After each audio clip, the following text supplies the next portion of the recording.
Emmer's novel. Book 2. Chapter 11. It may be possible to do without dancing entirely. Instances have been known of young people passing many months successively without being at any ball of any description, and no material injury accrue either to body or mind. But when a beginning is made, when the felicities of rapid motion have once been, though slightly, felt, it must be a very heavy set that does not ask for more. Frank Churchill had danced once at Highbury, and longed to dance again, and the last half-hour of an evening which Mr. Woodhouse was persuaded to spend with his daughter at Randall's was passed by the two young people in schemes on the subject. Frank's was the first idea, and his the greatest zeal in pursuing it, for the lady was the best judge of the difficulties, and the most solicitous for accommodation and appearance. But still she had inclination enough for showing people again how delightfully Mr. Frank Churchill and Miss Woodhouse danced, for doing that in which she need not blush to compare herself with Jane Fairfax, and even for simple dancing itself, without any of the wicked aids of vanity, to assist him first in pacing out the room they were in to see what it could be made to hold, and then in taking the dimensions of the other parlour, in the hope of discovering, in spite of all that Mr. Weston could say of their exactly equal size, that it was a little the largest.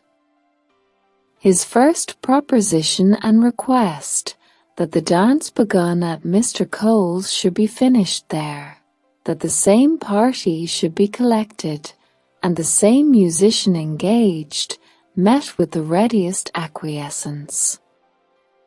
Mr. Weston entered into the idea with thorough enjoyment, and Mrs. Weston most willingly undertook to play as long as they could wish to dance, and the interesting employment had followed, of reckoning up exactly who there would be, and portioning out the indispensable division of space to every couple.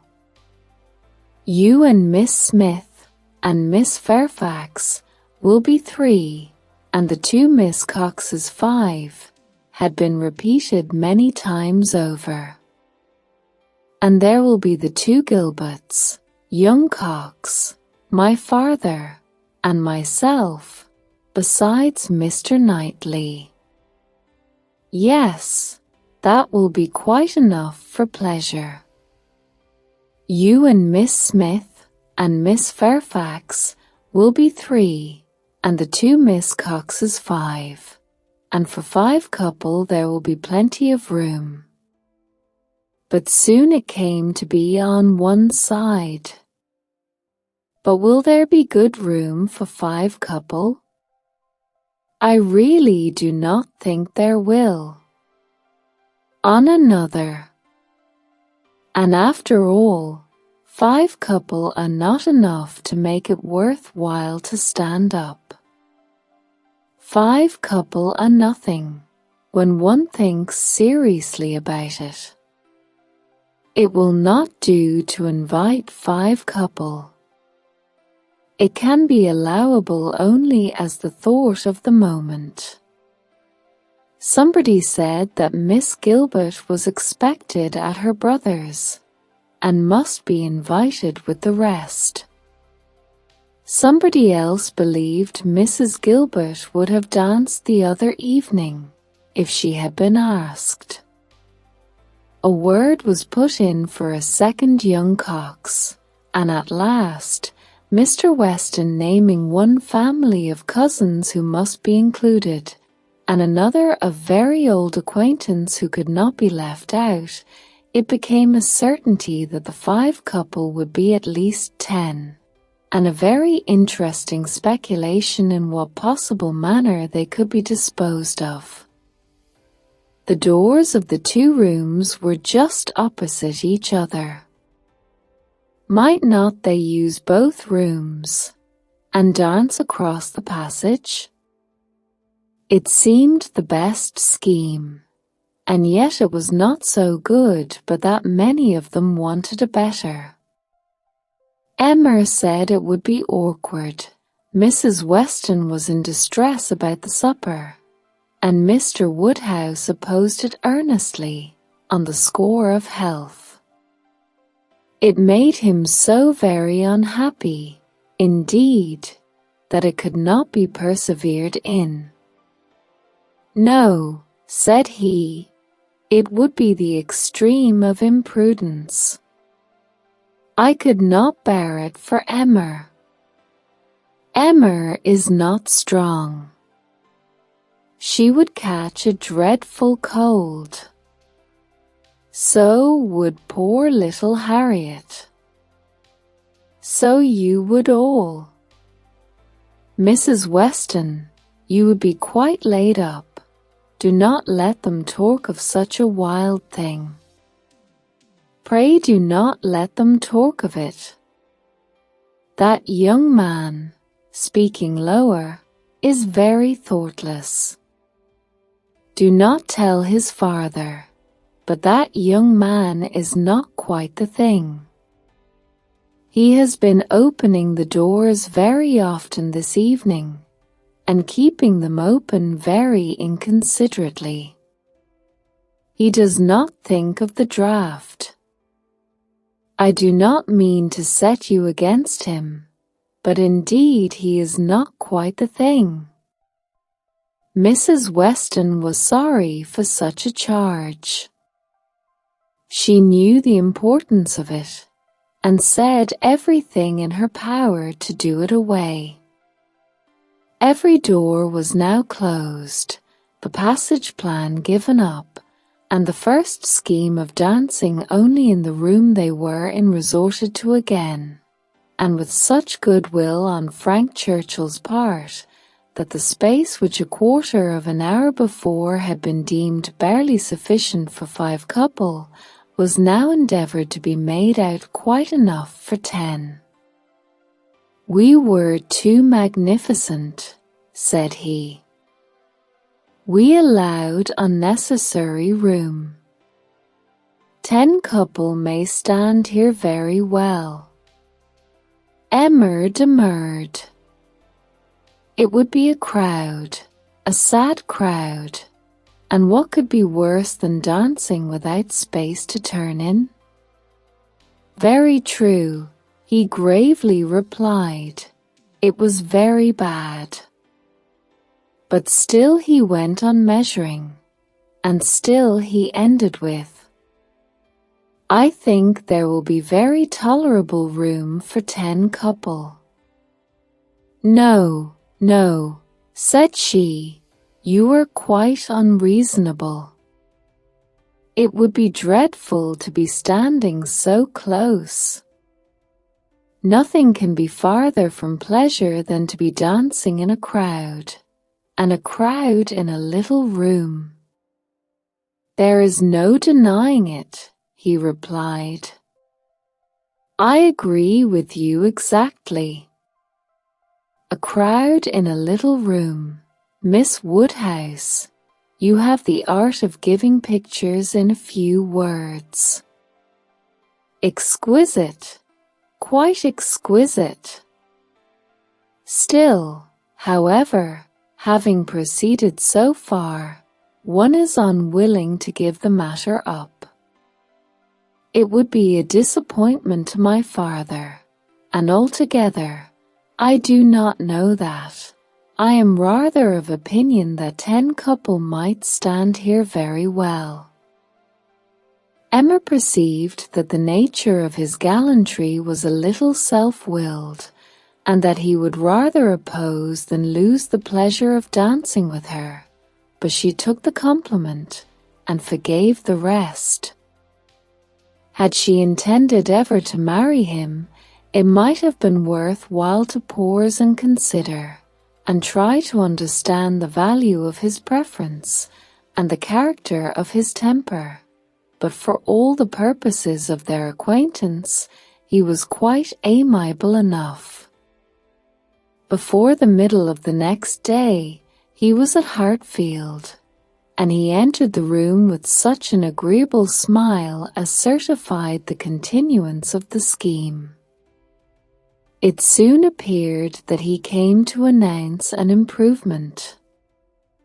"Well, Miss Woodhouse," he almost immediately began, "your inclination for dancing has not been quite frightened away, I hope, by the terrors of my father's little rooms.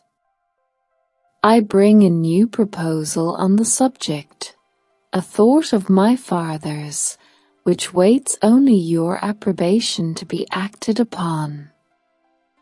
May I hope for the honor of your hand for the 2 first dances of this little projected ball, to be given, not at Randall's, but at the Crown Inn?" "The Crown?" "Yes, if you and Mr. Woodhouse see no objection, and I trust you cannot, my father hopes his friends will be so kind as to visit him there.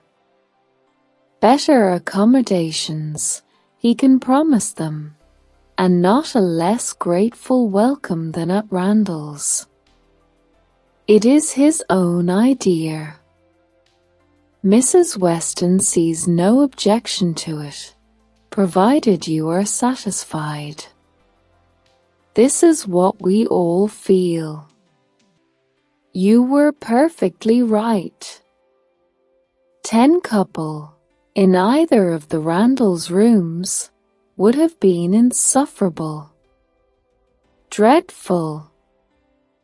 I felt how right you were the whole time, but was too anxious for securing anything to like to yield. Is not it a good exchange? You consent. I hope you consent? It appears to me a plan that nobody can object to, if Mr. and Mrs. Weston do not. I think it admirable, and, as far as I can answer for myself, shall be most happy. It seems the only improvement that could be. Pupper, do you not think it an excellent improvement? She was obliged to repeat and explain it, before it was fully comprehended, and then, being quite new, farther representations were necessary to make it acceptable. No, he thought it very far from an improvement, a very bad plan, much worse than the other. A room at an inn was always damp and dangerous, never properly aired, or fit to be inhabited. If they must dance, they had better dance at Randall's. He had never been in the room at the Crown in his life, did not know the people who kept it by sight. No, a very bad plan. They would catch worse colds at the Crown than anywhere. I was going to observe, sir, said Frank Churchill, that one of the great recommendations of this change would be the very little danger of anybody's catching cold, so much less danger at the Crown than at Randall's. Mr. Perry might have reason to regret the alteration, but nobody else could. Sir, said Mr. Woodhouse, rather warmly, you are very much mistaken if you suppose Mr. Perry to be that sort of character. Mr. Perry is extremely concerned when any of us are ill. But I do not understand how the room at the Crown can be safer for you than your father's house. from the very circumstance of its being larger, sir. We shall have no occasion to open the windows at all, not once the whole evening, and it is that dreadful habit of opening the windows, letting in cold air upon heated bodies, which, as you well know, sir, does the mischief. Open the windows. But surely, Mr. Churchill, nobody would think of opening the windows at Randall's. Nobody could be so imprudent. I never heard of such a thing. Dancing with open windows. I am sure neither your father nor Mrs. Weston, poor Miss Taylor that was, would suffer it. Sir, but a thoughtless young person will sometimes step behind a window curtain and throw up a sash without its being suspected. I have often known it done myself. Have you indeed, sir? Bless me! I never could have supposed it. But I live out of the world, and am often astonished at what I hear. However, this does make a difference, and, perhaps, when we come to talk it over, but these sort of things require a good deal of consideration. One cannot resolve upon them in a hurry. If Mr. and Mrs. Weston will be so obliging as to call here one morning, we may talk it over, and see what can be done. But, unfortunately, sir, my time is so limited. Interrupted Emma. There will be plenty of time for talking everything over. There is no hurry at all. If it can be contrived to be at the Crown, Pupper, it will be very convenient for the horses. They will be so near their own stable. So they will, my dear. That is a great thing. Not that James ever complains, but it is right to spare our horses when we can. If I could be sure of the rooms being thoroughly aired, but is Mrs. Stokes to be trusted? I doubt it. I do not know her, even by sight. I can answer for everything of that nature, sir, because it will be under Mrs. Weston's care. Mrs. Weston undertakes to direct the whole. Here it is, Pipper. Now you must be satisfied, our own dear Mrs. Weston, who is carefulness itself. Do not you remember what Mr. Perry said so many years ago, when I had the measles? If Miss Taylor undertakes to wrap Miss Emma up, you need not have any fears, sir. How often have I heard you speak of it as such a compliment to her?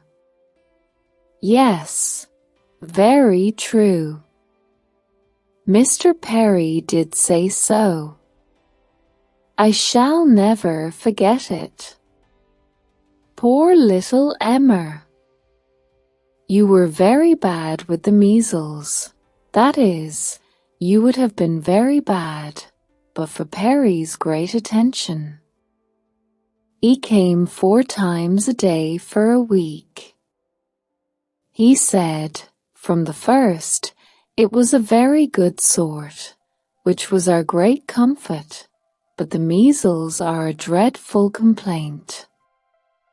I hope whenever poor Isabella's little ones have the measles, she will send for Perry.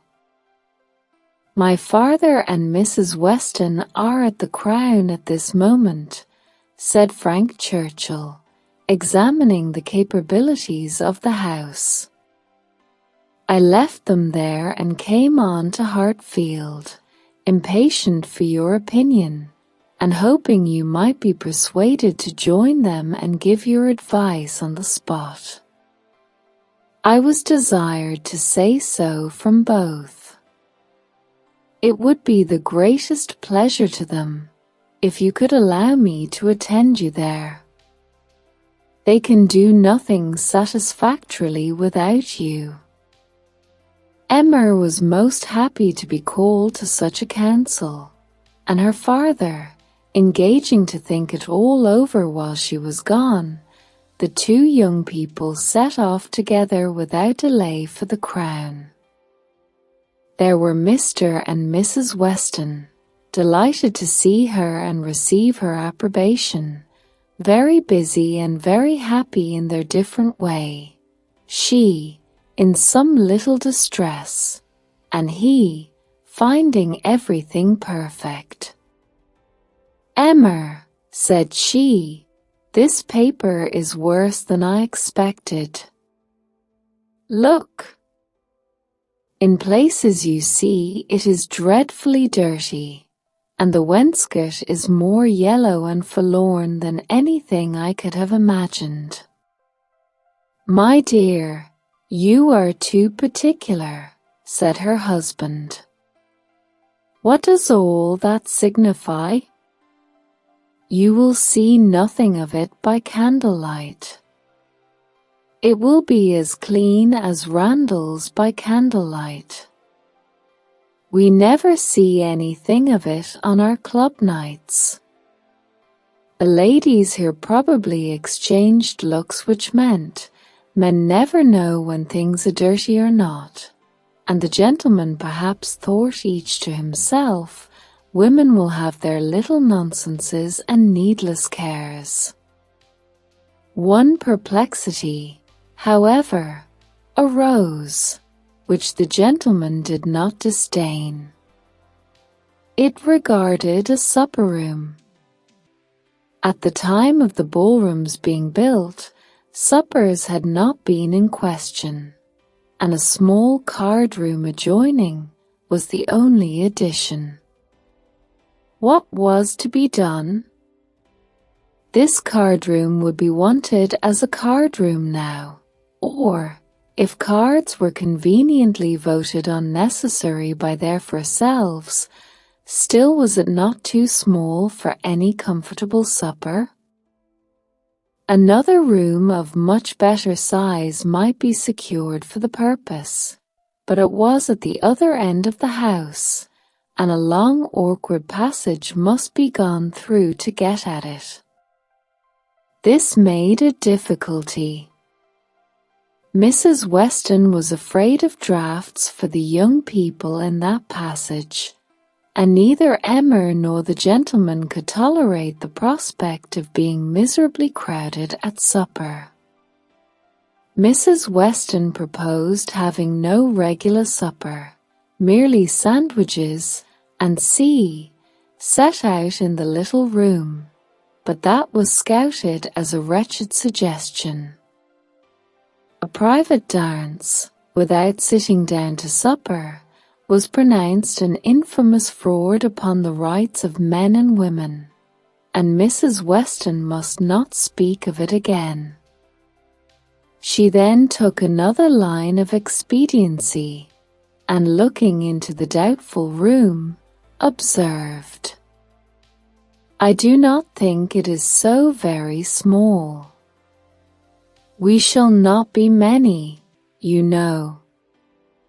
And Mr. Weston at the same time, walking briskly with long steps through the passage, was calling out, You talk a great deal of the length of this passage, my dear. It is a mere nothing after all, and not the least draught from the stairs.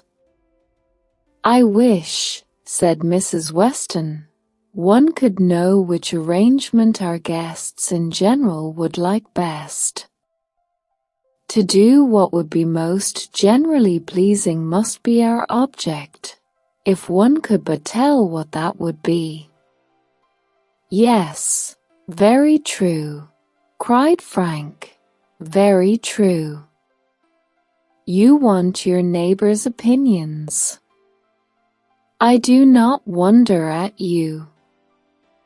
If one could ascertain what the chief of them, the Coles, for instance, they are not far off. Shall I call upon them? Or Miss Bates? She is still nearer. And I do not know whether Miss Bates is not as likely to understand the inclinations of the rest of the people as anybody. I think we do want a larger council. Suppose I go and invite Miss Bates to join us? Well, if you please, said Mrs. Weston rather hesitating, if you think she will be of any use. You will get nothing to the purpose from Miss Bates, said Emma. She will be all delight and gratitude, but she will tell you nothing. She will not even listen to your questions. I see no advantage in consulting Miss Bates. But she is so amusing, so extremely amusing. I am very fond of hearing Miss Bates talk. And I need not bring the whole family, you know. Here Mr. Weston joined them, and on hearing what was proposed, gave it his decided approbation. Yes, do, Frank. Go and fetch Miss Bates, and let us end the matter at once. She will enjoy the scheme, I am sure, and I do not know a properer person for showing us how to do away difficulties. Fetch Miss Bates. We are growing a little too nice.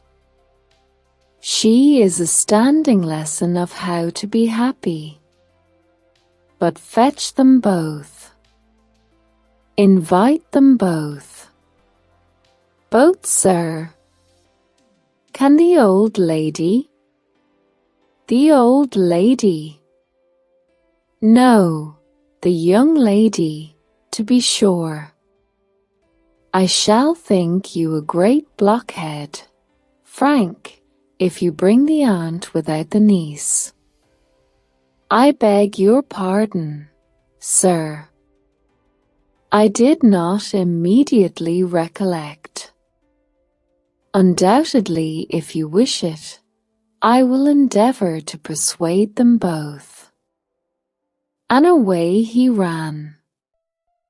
Long before he reappeared, attending the short, neat, brisk-moving aunt, and her elegant niece, Mrs. Weston, like a sweet-tempered woman and a good wife, had examined the passage again, and found the evils of it much less than she had supposed before, indeed very trifling, and here ended the difficulties of decision. All the rest, in speculation at least, was perfectly smooth.